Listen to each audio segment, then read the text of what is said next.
Hey everyone, hello and welcome to the second episode of the Daily Weaver podcast. My name is Amy McKnight from weavefreestyle.com. You can also find me on Instagram at Amy D. McKnight. And I want to welcome you to the second episode of my new podcast. Thank you for tuning in. If you like what I'm putting out, please be sure to hit the like button below, subscribe, and hit the bell so that you'll be able to get notified when I put out new videos. I am going to be trying to do videos that are informational, instructional, encouraging, and sharing tips and tricks about how you can have more fun and be more creative in your weaving endeavors. So please show the love by liking and subscribing, and thank you. Today, in this new episode of weavefreestyle.com, the Daily Weavers podcast, yes, I am going to be showing you one finished object. I'm going to be talking to you about my Becca SG24 loom. Without further ado, let's jump into the podcast, and I want to show you the finished object that I have. Now, this finished object isn't actually from the last episode. I'm still working on those pieces. I posted a little progress from the loopy scarf that I was talking about in the last episode. It's on my Instagram account. You can see the Instagram link below this video if you want to go check out my Instagram account. But I'm going to be showing you another scarf that I also posted last week, and I got a lot of love on that post, and so I just want to tell you a little bit about it, and yeah, I just want to maybe give you some encouragement, especially if you're a new weaver, about your mistakes, because this scarf was totally a mistake.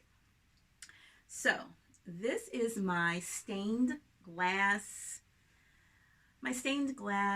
scarf, and I'm calling it that because the little arches kind of remind me of a stained glass window, sort of like a church window or something like that. And so I'm going to tell you the story behind this scarf, so that if you want to make one like this, then you possibly can. So I used a 8-dent heddle for this scarf, but what I did was the thought was I was going to warp half the heddle to give myself a 4-dent spacing. So I was going to do one hole, skip a slot. One hole, skip a slot. I'm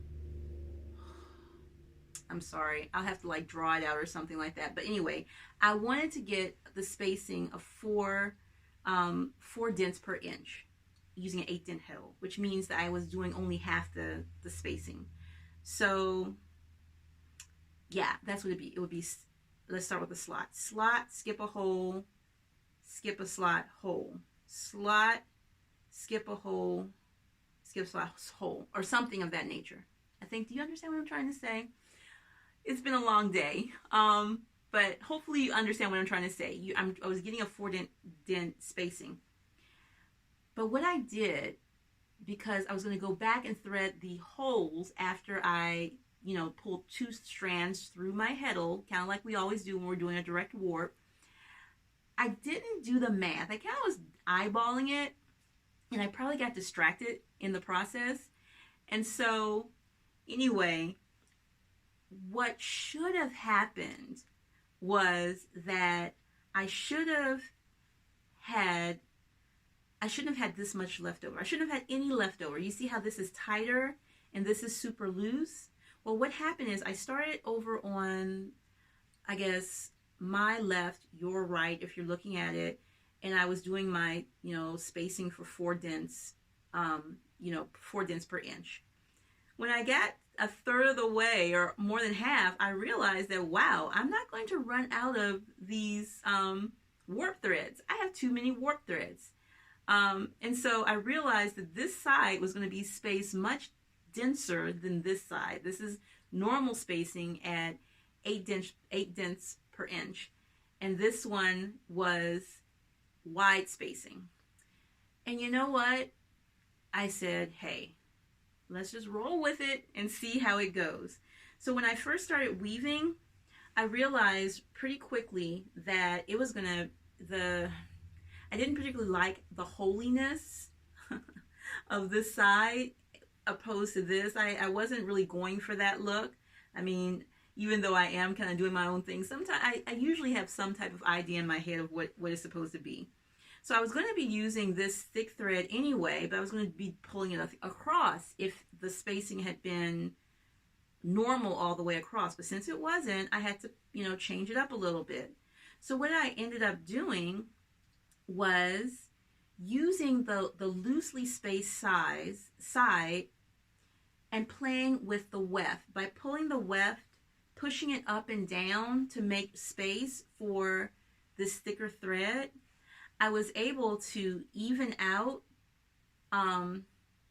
even out how the discrepancy with the spacing, but also it gave this cool effect. I'm going to do this again, and I'll try to shoot a video as I'm doing it. I think I may have actually shot some video when I was doing this. So if I did, I'll post it so that you can see the process of how I scrunch the looser side to get these church window panes. So anyway, the moral of this story is that there are really no rules when it comes to weaving. Yeah, it is true. There are rules, but learn the rules so you'll understand how to break them. Yes, that's what I would say. Learn the rules so you can understand how to break them. Learn the rules so they can guide you, but don't let the rules rule you. Sometimes when I'm in some of the Rigid Hell groups that I'm a part of, I see new weavers, and it's like they bring their beautiful weavings to the offering of the elders to ask permission as to whether or not it's right. And most people are really good with it. But then sometimes people, I guess, I don't know, to make themselves feel better or what, they'll be like, oh no, you did this wrong, or you did that wrong. And I usually don't say anything, or I'll say something encouraging like, oh, that's really cute, that's really pretty, or whatever. But in my mind, I'm like, if you're happy with it, if it's beautiful in your eyes, then it's beautiful. You made it. You're not a machine. And I guess that's why I have so much fun with my weaving, because the final authority most of the time now in my life in general, this isn't true, but as it comes to my weaving, I'm my own final authority. I like what I like, and what I don't like, I don't, and I'll figure it out. And if I just don't like something, sometimes you just don't like something, but generally speaking, I can find beauty in the things that I've made because I enjoy the moment of weaving. I enjoy the process of making something. And because of that, I'm not really hard on myself when I make mistakes, because my mistakes are just an opportunity to find a creative way to make it look like it's supposed to. So anyway, if you're new and you feel like you're feeling kind of suffocated by all the rules, I say open a window, figuratively, have fun. No one's gonna die, it's not that deep. Enjoy yourself, because the more joy that you can find in your weaving, the more joy that you can find in working around your mistakes and just playing. I have a 6-year-old, and she likes to play, and she plays with random things, and she finds joy in the simple things. And I'm grateful for her, because she helps me to appreciate, as an older person, how to be happy with simple things, and that it's not that deep. So anyway, that's this. Next up, what I want to share with you is a little bit about my Becca SG loom. Someone asked me about this loom, and the first loom that I ever got was my Ashford Samplet 10 loom, and I think that was a really great loom, and I'm really grateful that I got that loom excuse me, get something on my face. I'm really grateful that I got that loom first, because it's a very straightforward loom. Ashfords are exceptionally well made. I like them a lot. Um, I have to tell you the story about how I almost set my loom afire the first night that I got it because I was trying to wax it with candle wax. Yeah, that was funny. Aside from the mishap with the candle wax, I've had nothing but success with my Ashford loom. And so it got me off to a good solid start in my weaving journey. But there came a point when I wanted a wider loom, and it was around the time when I started to realize that, for many people, there's a very real barrier to rigid held weaving, like weaving in general and rigid held weaving in particular, because of price. And I totally get it.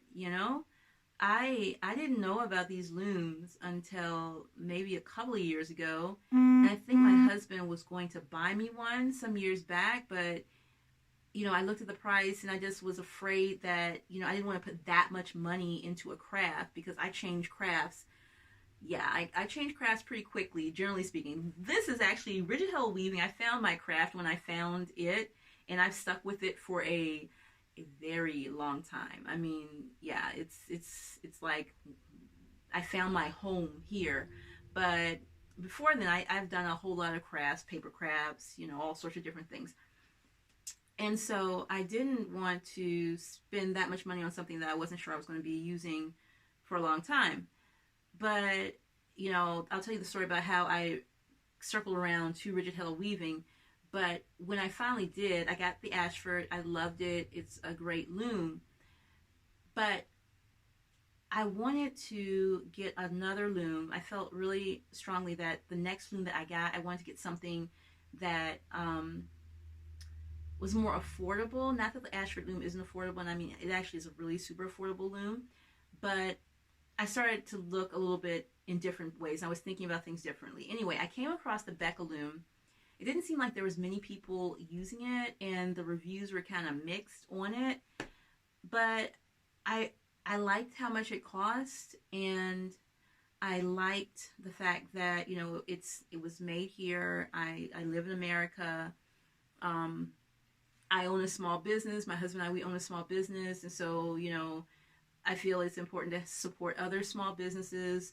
And it seemed like kind of like the underdog, to be honest with you, because there was nothing out there on this loom. And so a normal person would think, Amy, maybe you shouldn't, maybe there's a reason there's nothing out there. And in all honesty, I think it's just people just weren't putting things out there about this loom. There's nothing wrong with it. And I loved the loom, but I wanted to go and try it. So I tried it, and I can say that over the time that I've used it, I've grown to really love this loom.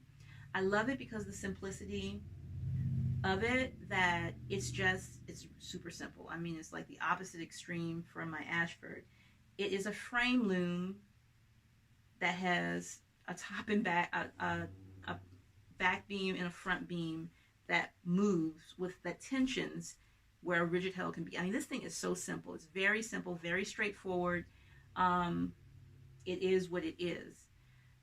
And I love that, because with this loom, you can take it apart by taking the knobs off. And you can take it apart if you want to travel with it, which is pretty cool. But for my devices, being that I like to have more than one thing going, for me, this is what makes it super cool. To take this loom apart, you take the two side pieces off, and if you have something on there, you roll this toward the center, toward the heddle, and you can do this. You can do this. You can just tie it, and here's your project. So because the back and the front beam are held together just with these side pieces, you can take the center out pretty much and put a whole new project on a loom and be weaving two projects. For me, that's pretty big, because I like to do more than one thing at a time. And so I loved it for that.